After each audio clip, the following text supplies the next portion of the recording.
Olá, seja bem-vindo a mais um Bahia da Gente. Ela é formada em artes cênicas pela Universidade Federal da Bahia. Já passeou muito por circo, pelo teatro, pelo cinema, também pela TV. Uma das suas maiores paixões é a arte de ser palhaça, isso mesmo, a arte da palhaçaria. E mais recentemente colocou para fora um novo talento. Ela lançou um livro, As Tintas do Riso, Maquiagem e Palhaçaria. É um livro que revela detalhes não só técnicos da maquiagem artística, especialmente essa voltada para a palhaçaria. É com muita honra que o Bahia da Gente recebe Nayara Homem. Muito obrigado, Nayara, seja bem-vinda. Obrigada pelo convite a você, Jefferson, e olá a todos os telespectadores do Bahia da Gente. Estou falando aqui do teu livro, As Tintas do Riso, Maquiagem e Palhaçaria. Ele acaba não sendo só, digamos, um revelador de segredos da maquiagem para a palhaçaria. Ele conta um pouco da história da própria palhaçaria, não é, Exatamente. Nayara? Ele aborda, sim, algumas raízes da palhaçaria no Brasil, tanto em relação a palhaços como às palhaças, e também do percurso pessoal de criação da sua maquiagem de palhaço. E é interessante porque você atua ainda como palhaça, até recentemente teve um espetáculo em cartaz, não foi? Sim.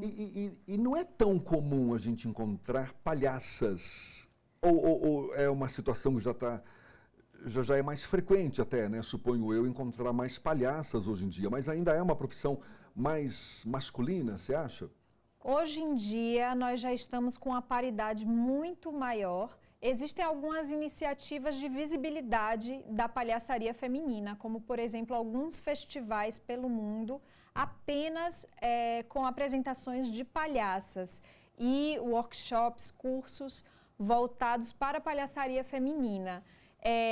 No começo da palhaçaria, nas raízes da palhaçaria, era uma profissão realmente masculina.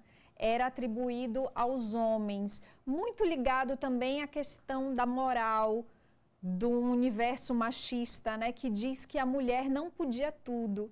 E hoje em dia a mulher já tomando o espaço de onde ela quiser estar e atuar, nós temos maravilhosas palhaças ao redor do mundo. Como é que você se descobriu com esse talento para palhaçaria? É uma coisa que, na verdade, eu acredito que todo mundo tem um pouco disso, porque o palhaço e a palhaça, eles tratam de essência. Como você é em essência, você se revelar dentro do mais verdadeiro, sem aquelas máscaras sociais, sem aquele julgamento do que é certo, do que é errado. Você está querendo dizer que todo mundo tem um palhaço dentro de si? Sim, todo mundo é palhaço em alguma medida. E aí a questão é você se libertar, deixar isso sair e deixar que o outro veja, que essa é uma grande dificuldade, você se sentir livre o suficiente para que o outro te veja ridículo, amando, emocionado, em sua essência, na dilatação máxima. A gente pode dizer que tem pessoas que já nascem com essa veia cômica, essa veia, digamos, de palhaço. Agora, é uma técnica perfeitamente desenvolvível, né? Assim, ou seja, a pessoa pode desenvolver essa técnica sem grandes dificuldades, você acha? Sim, é uma técnica, sim. Antigamente, na tradição, e até hoje, na tradição familiar, né, de passar de pai para filho, aquele aprendizado em relação à palhaçaria. Então, mesmo nesse contexto, existem exercícios, existe uma forma de se passar esse conhecimento. E hoje em dia existe muito o oferecimento de workshops e cursos que passam muitas técnicas e os professores realmente são tidos como mestres, porque tem que ter muita sensibilidade para ajudar o outro a se revelar. Cita um exemplo dessas técnicas, porque tudo bem, passa pelo contexto da arte cênica, né? Inclusive você tem formação acadêmica nessa área. Mas o palhaço em especial, que técnicas específicas ele tem que estar com uma atenção mais voltada? Sim. Existem algumas técnicas, eu vou chamar de exercícios. Existem alguns exercícios que estão voltados para você se colocar à prova, se conhecer, se entender, né? O que em mim dói, o que em mim é apaixonante. E existem outros exercícios que são técnicos no sentido de dominar o tempo cômico. Então, entender as pausas para que a comicidade aconteça no momento certo. Algumas técnicas, por exemplo, de lidar com a plateia, de criar uma roda de palhaçaria na rua, como você convocar para que o público esteja ali, como você chamar uma pessoa da plateia para ela vir interagir com você no palco, sem se sentir oprimida, com medo, sem negar esse convite. São várias técnicas que a gente estuda. Falando sobre isso, inclusive, queria dizer que estudamos muito. Você acabou se tornando uma estudiosa da palhaçaria.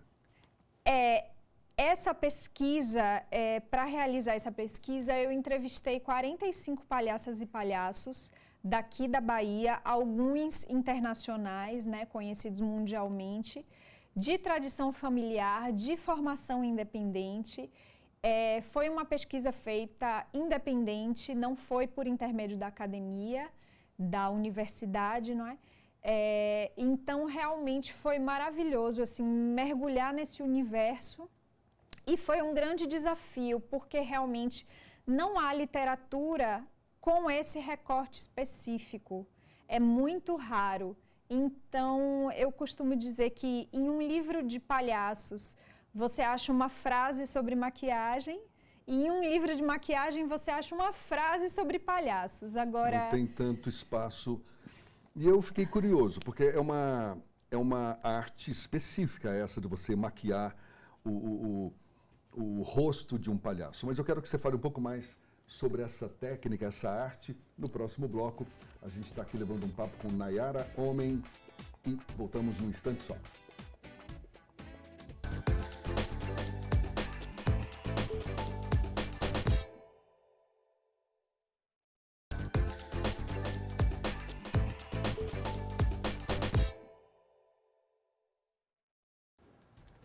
Já estamos de volta, Bahia da Gente, levando um papo com Nayara Homem, atriz, palhaça, escritora, acabou se tornando especialista na arte da palhaçaria. E esse livro, Nayara, você fala um pouco dessa técnica da maquiagem voltada para os palhaços. Eu fico imaginando, a gente tem digamos, um modelo meio tradicional na cabeça da gente do que é um palhaço, né? Aquela boca enorme, sobrancelha muito realçada, enfim, mas não é só esse o modelo que existe, né? Eu fico imaginando palhaços os mais variados ao longo da história do palhaço, assim, modelos diferentes de palhaço, é isso mesmo? Sim, é isso mesmo. Existem muitos modelos e muitas formas de o palhaço se apresentar. Não é à toa que a gente tem essa imagem no nosso inconsciente quando a gente pensa em palhaço. Isso tem a ver sobre como os palhaços começaram a ganhar a televisão. Eles tinham esse visual. Então, se a gente lembrar Bozo, lembrar Vovó Mafalda, é um visual realmente muito ampliado, né? Você destaca muito a boca, todo né? coberto, os olhos. Muita maquiagem, perucas grandes. Mas esse visual também tem a ver com os picadeiros enormes. E tem a ver com os palhaços brasileiros? Seria uma característica dos palhaços brasileiros ou até aqui não também? Apenas, não apenas. Esse tipo de palhaço existe no mundo todo. Nos Estados Unidos também esse tipo de palhaço foi muito difundido. Mas existe muitos outros tipos de palhaço. E eu vou te dar um exemplo que vai lembrar todo mundo. Charlie Chaplin é considerado, nosso querido Carlitos, é considerado um grande palhaço. Então, nós temos outros tipos de palhaço também. E eu vou citar dois palhaços. Um é americano, que é Avner, o excêntrico, e outro é argentino, chamado Tchachovate, que eles se apresentam sem maquiagem nenhuma. Eles se apresentam com o rosto deles realmente nu e eles acreditam que chegaram nesse ponto de essência do palhaço que eles não têm mais a necessidade. Em que diferencia, por exemplo, um palhaço de um humorista?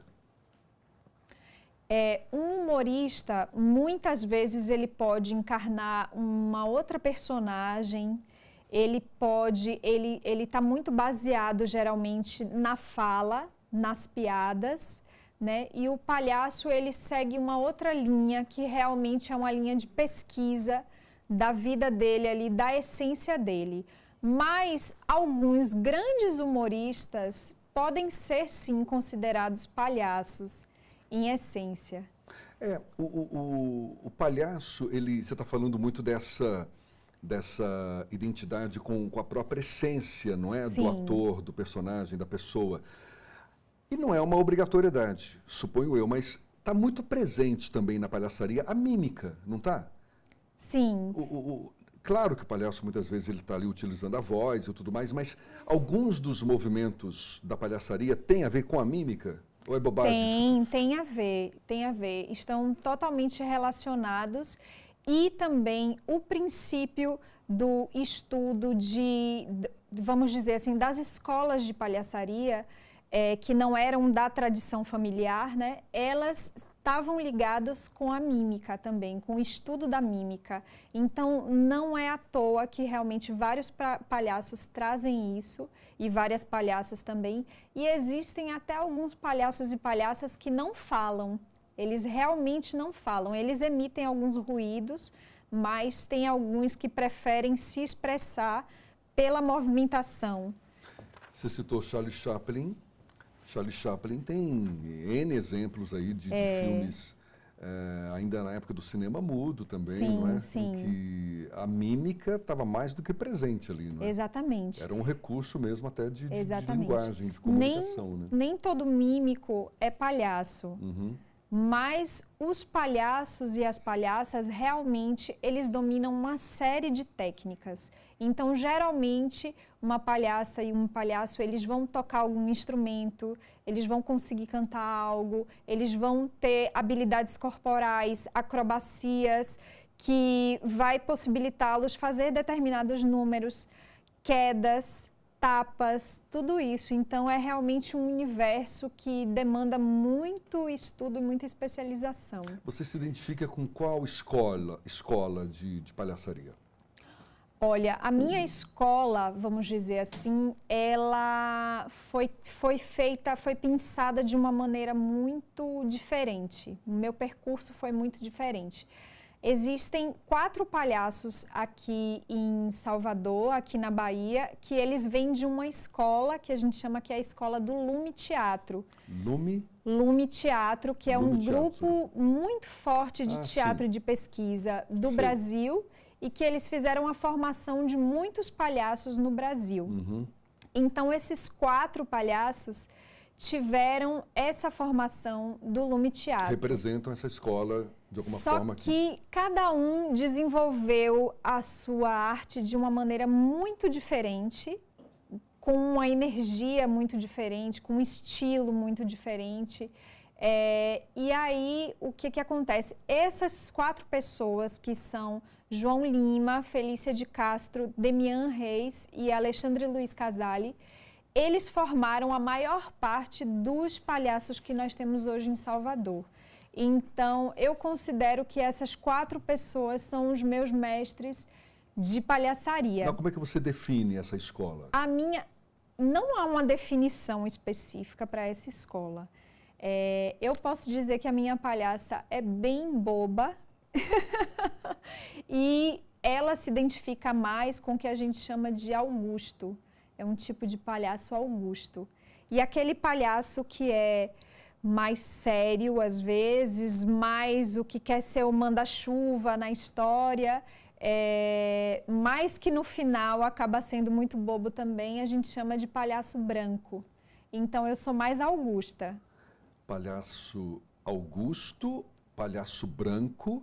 você está falando? São alguns, digamos, estereótipos de palhaço? São tipos de exatamente. palhaço. Você pode dizer que são tipos, são energias dentro desse universo. Só que a depender da cena que você esteja fazendo, você pode estar mais branca ou mais augusta. Não é uma coisa rígida. Mas eu me considero mais augusta, mais boba. Eu fiquei curioso, mais augusta, mais boba.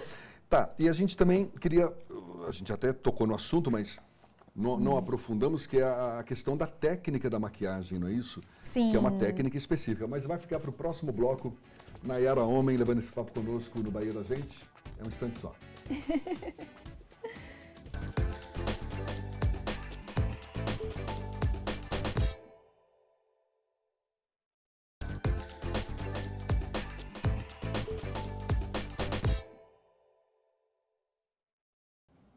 Bahia da Gente já de volta, levando um papo com Nayara Homem, ela que é uma apaixonada pela arte da palhaçaria.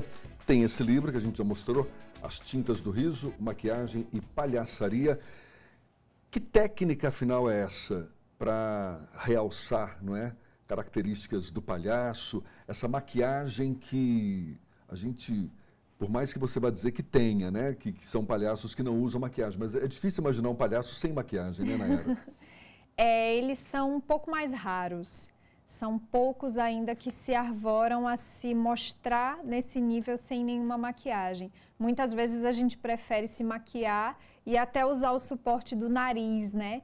O famoso nariz, que na maioria das vezes é vermelho, para se sentir realmente livre para usar como palhaço. Você mergulhou também na história da maquiagem, da palhaçaria? Sim, tanto na história da maquiagem e seus processos também ligados à beleza, quanto da palhaçaria também. Tem um capítulo específico que a gente fala um pouco do ponto de vista do Brasil, né? Das raízes do Brasil, o que a gente recebe de cada um dos nossos 3 principais formadores, né? O europeu, o indígena e o africano, como influência. Esse é um capítulo que é mais inquietador, na verdade, porque muito das nossas raízes ainda estão muito encobertas, não é? A gente tem dificuldade ainda em localizar algumas coisas, identificar, desvendar, principalmente... Eu apontaria principalmente no tocante à história africana. Ainda é pouca informação por conta do nosso processo histórico escravocrata, né? Muita informação foi perdida, muita informação foi desviada, então é difícil a gente fazer essa conexão de volta. Muita dessa história, dessa maquiagem, nesse contexto dos palhaços, não era também algo meio intuitivo, não? Porque eu fico imaginando, a maioria...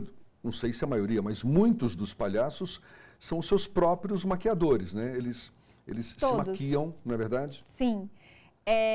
Eu diria que até hoje é muito intuitiva. Isso foi uma delícia, na verdade, no momento da pesquisa, eu fazer determinadas perguntas e eles me responderem.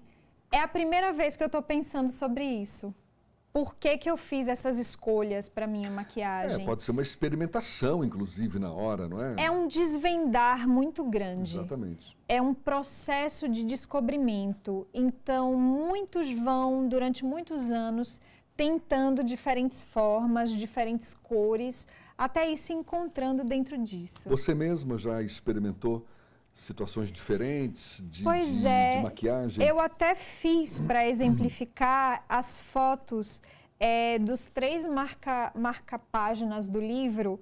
São fotos, todas sou eu, e em cada uma delas a maquiagem e o nariz é diferente. Essa daqui já está com o nariz bem realçado, né? É pontudinho e esse nariz foi um espetáculo que eu criei a maquiagem para esse espetáculo de palhaços, que é do meu grupo Via Palco de teatro. Sim.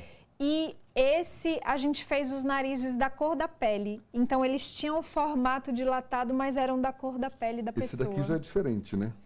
Esse que é uma personagem que é uma gari que aprende a ler em cena, é uma cena lindíssima.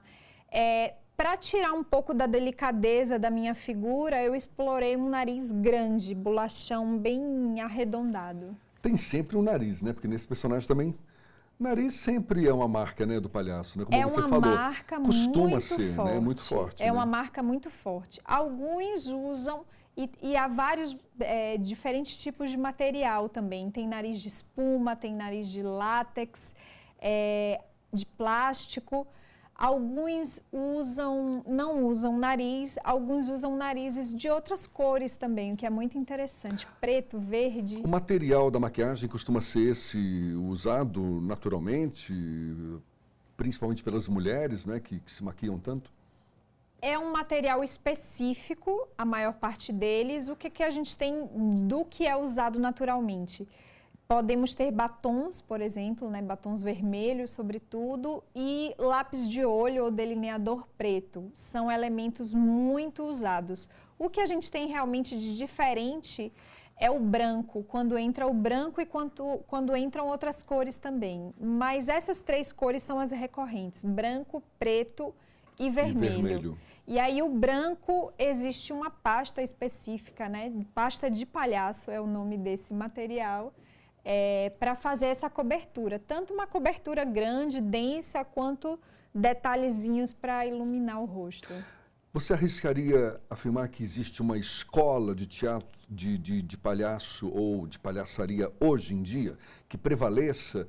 Ou essa diversidade cultural que a gente vive hoje em dia também acaba não permitindo que uma escola prevaleça?